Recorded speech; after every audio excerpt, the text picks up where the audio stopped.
একদিন সকালে ঘুম থেকে উঠে আমি আমার ভাইয়ার ঘরে ভাইয়াকে খুঁজতে যাই। তারপরে গিয়ে দেখি ভাইয়া গোসলখানায় গোসল করছিল। এরপর ভাইয়ার বিছানাটা যখন এলোমেলো ছিল, আমি ওই বিছানাটা পরিষ্কার করতে গিয়ে একটা ছবি পাই। যেই ছবিটা দেখার পরে ভাইয়ার প্রতি আমার অনেক ঘৃণা হচ্ছিল। মনে মনে চিন্তা করছিলাম, আমার ভাইয়া এত খারাপ হয়ে গেছে যে এগুলো ছবি দেখছে। আমি ছবিটা হাতে নিয়ে বিভিন্ন ধরনের চিন্তা করতে শুরু করলাম। এরপর ভাইয়া ওয়াশরুম থেকে বের হলো। বের হয়ে বাবা আর মাকে চিৎকার করে ডাকতে শুরু করলো। ডেকে বাবা আর মাকে এমন কথা বলল, যে কথা শোনার জন্য আমি প্রস্তুত ছিলাম না। যে কথা শোনার পর আমার সারা শরীর কাঁপতে শুরু করলো। আমার ভাইয়া আমার বাবা আর মাকে বলছিল আমি তার সাথে নাকি অন্যরকম সম্পর্ক করব বিধায় তার জন্য এই ছবিটা তার রুমে নিয়ে এসেছি। এরপর আমার বাবা এমন একটা কথা বলে যা শুনলে আপনাদের সারা শরীর কাঁপতে শুরু করবে।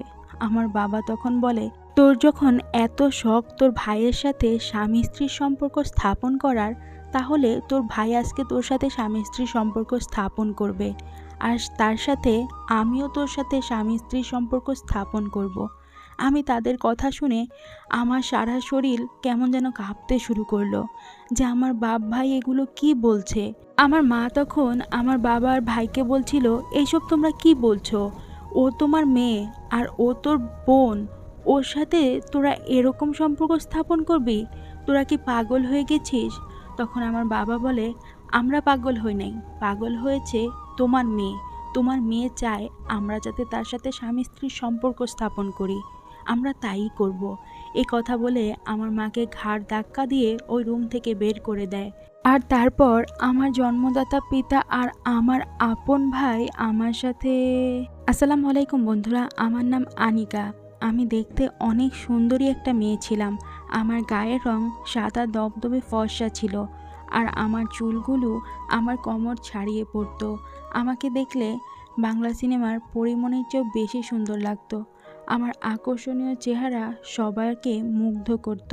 আমার পরিবারে আমরা মোট 4 জন সদস্য ছিলাম। এর মধ্যে আমার বাবা, মা, আমার ভাই আর আমি ছিলাম। আমার ভাইয়ার নাম আকাশ। আমার ভাইয়া আমার চেয়ে 6 বছরের বড়। আমার ভাইয়া পড়াশোনায় খুব ভালো ছিল, কিন্তু আমি পড়াশোনায় একটু খারাপ ছিলাম। আমি বিভিন্ন সময় বিভিন্ন ক্ষেত্রে আমার যদি কখনো সমস্যা হতো, আমি আমার ভাইয়ার থেকে সাহায্য নিতাম। এরকমভাবে আমাদের জীবনটা খুবই ভালো কাটছিল।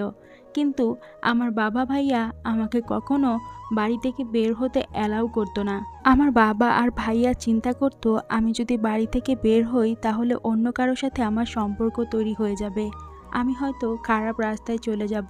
সেই জন্য আমার বাবা চাইতো আমি সবসময় বাসায় থাকি। এমনকি আমার প্রাইভেট কোনো টিচারও রাখতো না। মহিলা ম্যাডামের কাছে আমি পড়তাম, কিন্তু কিছু কিছু ক্ষেত্রে আমাদের ম্যাথের জন্য একজন স্যার ছিল যে পড়াশোনায় খুবই ভালো ছিল, কিন্তু ম্যাডামরা ওরকমভাবে ম্যাথ বোঝাতে পারতো না। একদিন আমি বাবাকে বলেছিলাম আমাকে যেন ওই স্যারটার কাছে পড়তে দেয়, কিন্তু আমার বাবা কোনো কিছুতেই রাজি হয়নি, আমার ভাইয়াও রাজি হয়নি। এই বিষয়টা নিয়ে আমাদের পরিবারে অনেক ঝামেলা হয়েছিল।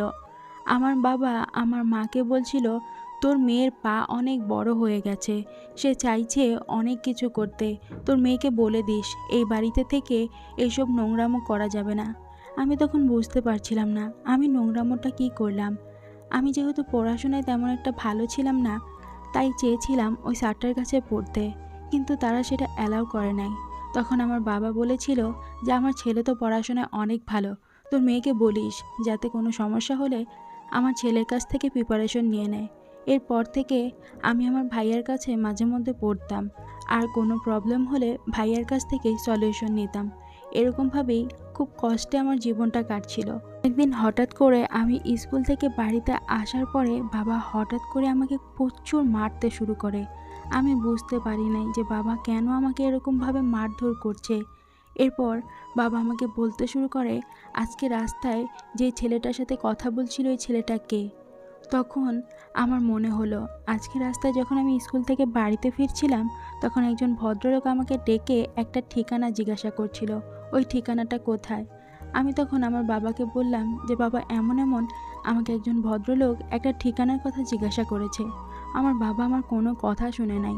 আমার বাবা আমাকে সম্পূর্ণ দোষটা দিয়েছে। আমি নাকি ইচ্ছা করে ওই ভদ্রলোকটার সাথে কথা বলেছি। ওই লোকটার সাথে নাকি আমার অন্যরকম কোনো সম্পর্ক রয়েছে। আমি তাদের কথা শুনে অনেক অবাক হচ্ছিলাম। তারা কেন আমাকে এত পরিমাণ সন্দেহ করে? আমি কোনো কিছুই বুঝতে পারছিলাম না। আমার প্রচুর কষ্ট হচ্ছিল। আমাকে বাবা প্রচুর মারধর করছিল। তখন আমার মা কোনোরকমভাবে বাবার হাত থেকে ওই দিন আমাকে বাঁচায়। আমি ঘরে গিয়ে প্রচুর কান্নাকাটি শুরু করি যে আমার জীবনটা কেন এরকম, আমার বাবা ভাই কেন আমার সাথে এরকম করে। তারপর আমার সাথে এমন একটা ঘটনা ঘটতে শুরু করলো যেটা শুনলে আপনারা ঠিক থাকতে পারবেন না। সামনে আমার এক্সাম ছিল, তাই একটা বিষয়ে জানার জন্য আমি আমার ভাইয়ার রুমে যাই। ভাইয়ার রুমে গিয়ে দেখি ভাইয়া ওখানে ছিল না। ভাইয়ার গোসলখানা থেকে শব্দ আসছিল। তখন আমি বুঝতে পারছিলাম যে ভাইয়া গোসলখানায় গোসল করছে।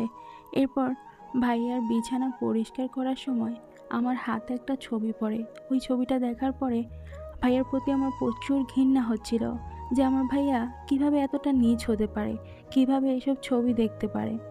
আমি যখন এইসব চিন্তা করছিলাম, হঠাৎ করে ওয়াশরুম থেকে ভাইয়া বেরিয়ে আসে।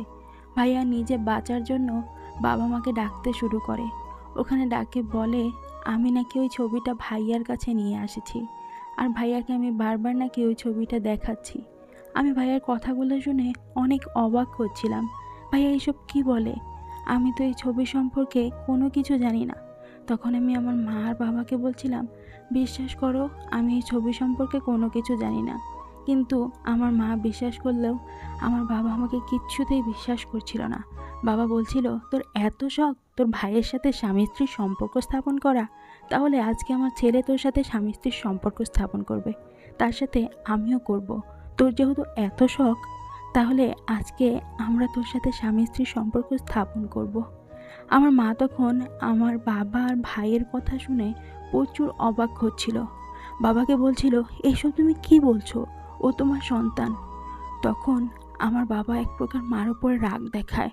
মাকে বলে, ও আমার সন্তান ঠিক আছে, ও চাইছে ওর সাথে যাতে আমরা এরকমটা করি, তাই আমরা এরকমটাই করব। তখন মা বলে, তোমাদের দুজনের পায়ে ধরে আমি মাপ চাইছি, আমার মেয়েটাকে মাফ করে দাও, দয়া করে আমার মেয়েটার সাথে এরকমটা করো না। কিন্তু আমার বাবা আর আমার পাষণ্ড ভাই সেদিন আমার মার কোনো কথাই শুনে নাই।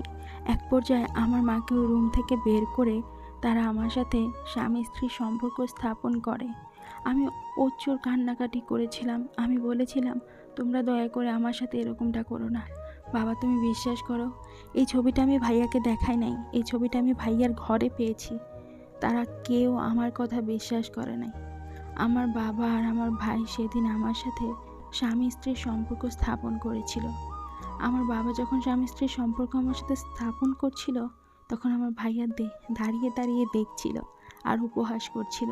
আমার জীবনে সেই দিনটা আমি কখনোই ভুলতে পারবো না। আমি তাদের পায়ে ধরে প্রচুর কান্নাকাটি করেছিলাম, কিন্তু তারপরেও আমি তাদের কাছ থেকে ছাড়া পাই নাই। এরপর থেকে বাবা আর ভাইয়ের যখন ইচ্ছা করত, তখন আমার সাথে স্বামী স্ত্রীর সম্পর্ক স্থাপন করত। আমার মা তাদেরকে অনেক বোঝানোর চেষ্টা করত। আমার মা বলতো, দয়া করে তোমরা আর আমার মেয়ের সাথে এরকমটা করো না। তোমাদের যদি ইচ্ছা করে তাহলে আমার মেয়েটাকে একেবারে মেরে ফেলো, তারপর আমার মেয়েটাকে এত কষ্ট দিও না। আমার বাবা আর ভাই আমার মায়ের কোনো কথার দাম দিত না। তাদের ইচ্ছা মতো তারা আমার সাথে সব কিছু করত। আমি তাদের কাছে খেলার পুতুল হয়ে গিয়েছিলাম। তাদের যখন ইচ্ছা তখন আমাকে ব্যবহার করত। এরপর থেকে আমার পড়াশোনা তারা বন্ধ করে দেয়। আমার বাবা যখন বাড়িতে আসতো, প্রথমে আমার ঘরে যেত আর আমার সাথে স্বামী স্ত্রীর সম্পর্ক স্থাপন করত। তেমনটা আমার ভাইও বাইরে থেকে এসে প্রথমেই আমার ঘরে যেত আর আমার সাথে স্বামী স্ত্রীর সম্পর্ক স্থাপন করত। তারা আমাকে এমনভাবে ব্যবহার করত, মনে হতো আমি কোনো খারাপ মেয়ে। তারা যখন যা ইচ্ছা তখন আমার সাথে করত। আমার জীবনটা কষ্টে কষ্টে ভরে গিয়েছিল। মহান সৃষ্টিকর্তার কাছে সবসময় আমি প্রার্থনা করতাম, সৃষ্টিকর্তা হয়তো আমাকে বাঁচাও, আর না হলে তোমার কাছে উঠিয়ে নাও। আমি নিজে নিজে কখনো চাইতাম না যে নিজে মারা যাব, কারণ এর চেয়ে পাপ এই দুনিয়াতে আর কোনো কিছু নেই।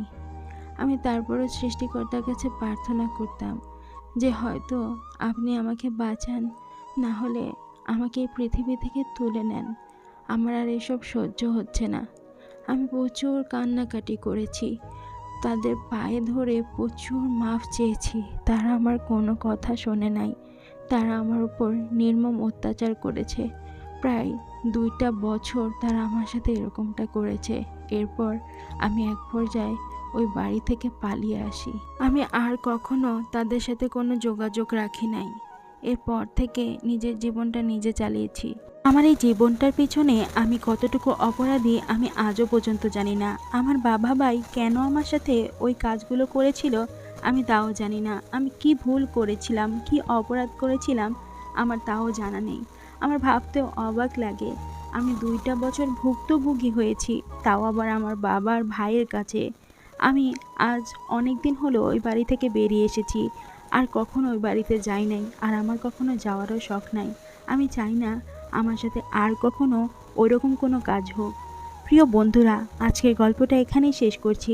আজকের গল্পটা আপনাদের কাছে কেমন লাগলো অবশ্যই কমেন্টস করে জানাবেন। গল্পটি ভালো লাগলে চ্যানেলটি সাবস্ক্রাইব করে বন্ধু হয়ে পাশে থাকবেন। অবশ্যই বেল আইকনে একটি ক্লিক করে রাখবেন যাতে আমার চ্যানেলের সমস্ত ভিডিওর নোটিফিকেশন আপনাদের ফোনে চলে যায়। সবাই অনেক বেশি ভালো থাকবেন, সুস্থ থাকবেন। আল্লাহ হাফেজ।